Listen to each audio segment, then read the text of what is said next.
The first video in Lesson 2 focused on a little bit about the physical geography and a lot about the culture, the religion, the language of these countries here in the Middle East. This portion of the video for Lesson 2 is going to focus a little bit more about the government and the economy of these Middle Eastern countries. We're going to go ahead and start off with Saudi Arabia. Saudi Arabia became a country in 1932 whenever Abdul Aziz bin Saud conquered all of the kingdoms that are now called Saudi Arabia. And his family has ruled that kingdom as an absolute monarchy since that time, which means that Saudi Arabia has a king and a queen that rule. Most of the government officials who live there in Saudi Arabia are members of the Saud family, or they are friends of the kings. Their economy in Saudi Arabia, as you can imagine, like most of these Middle Eastern countries, is based in oil. They have the world's largest oil reserves or supplies of oil, and are the leading exporter of oil in the world. Because it controls so much oil, Saudi Arabia is a very, very influential member of OPEC, or the Organization of Petroleum Exporting Countries. And you can see the definition for OPEC is right here on the page. They are an international organization whose members work to influence the price of oil on world markets by controlling the supply. Everything in the world pretty much works on, the price of everything in the world works on a theory that's called supply and demand. When you have a very limited supply of something and a very high demand for that item, the cost of that item is going to increase. So by limiting the supply of oil, and there is always a demand for oil because we drive big cars and big trucks and it's used in industry, the cost of oil can go up and it can make these countries a very hefty profit.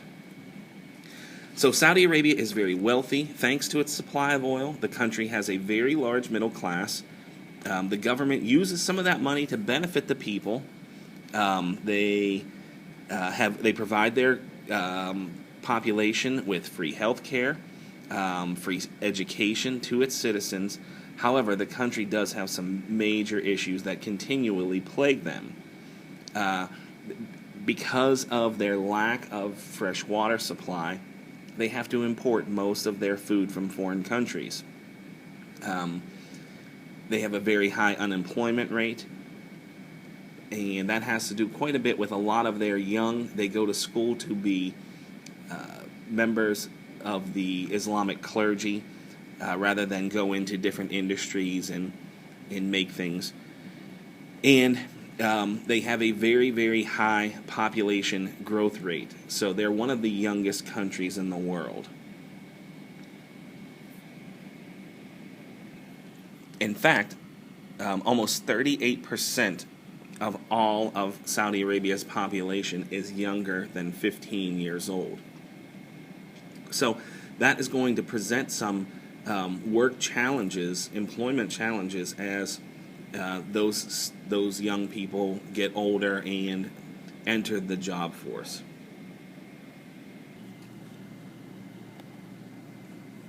Kuwait. We can see where Kuwait is here on our map.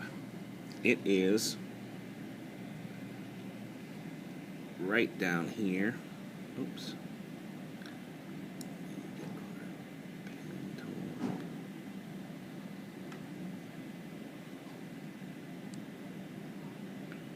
Right down there on our map.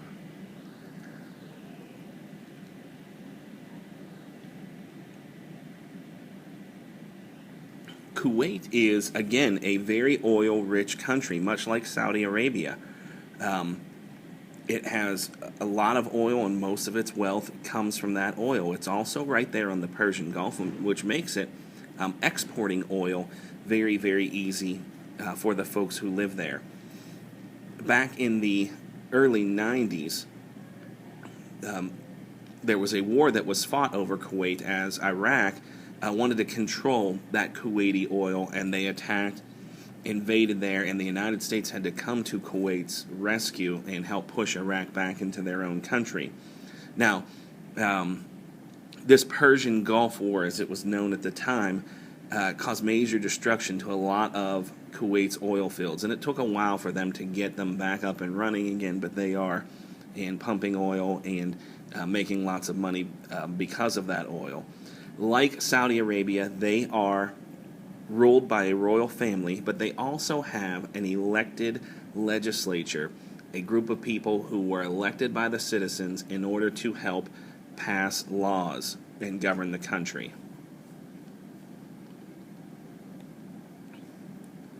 Next, we have two of the smaller countries here on the Arabian Peninsula, Bahrain and Qatar. Bahrain is a monarchy with a legislature, so very, very similar to Kuwait. They have a king and queen who rule, but they also have a legislative body that makes the laws for their country. They are a very rich country because, again, of oil, but also banking and tourism. Tourism is a very large industry there in Bahrain. Qatar is ruled by a powerful monarch. They have a new constitution from 2003 that gives more power to elected officials, but they still have a king who rules over the people there. Again, just like these other countries, they are very wealthy due to their supplies of oil and also natural gas. Natural gas is another resource that they have readily available that they use to help bolster their economy. Our next country here in the Arabian Peninsula is the United Arab Emirates. Okay?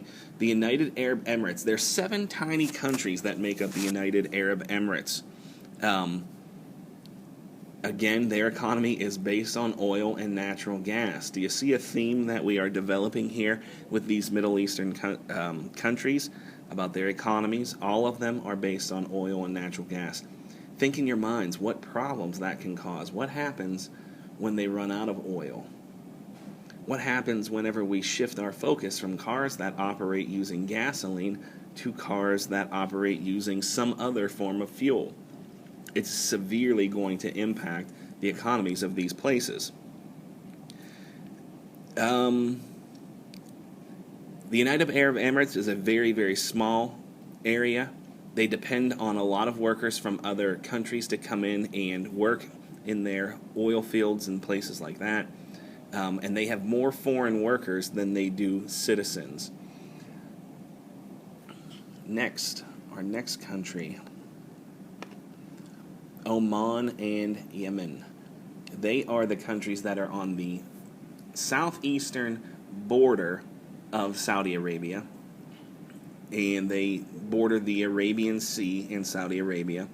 Again, economies are based on oil, although they don't have as much oil as Kuwait or the United Arab Emirates. They are really focused in these countries, because they don't have as much oil, to come up with some different industries, develop new industries to help their economies. Yemen has an elected government, but it suffers very much from corruption. Oil wasn't discovered there until the 1980s, and oil and coffee generate much of their income. It is, of the countries that are on that Arabian Peninsula, Yemen is the poorest of those countries. So, just as a recap, the countries that we looked on the Arabian Peninsula: Saudi Arabia, Yemen, Oman, the United Arab Emirates, Qatar, Bahrain, and Kuwait. All of them have some supplies of oil, and their economies are based on oil, which is good for them right now because all of industries use oil. Cars, trucks, airplanes, everything uses gasoline. Many of these countries also have deposits of natural gas that in the future could be very beneficial to them. Most of these countries have some form of a monarchy. which means that they are ruled by a king or a queen. Some of the countries also have elected legislatures, and a legislature's role is to make the laws. That wraps up Lesson 2 in Chapter 9.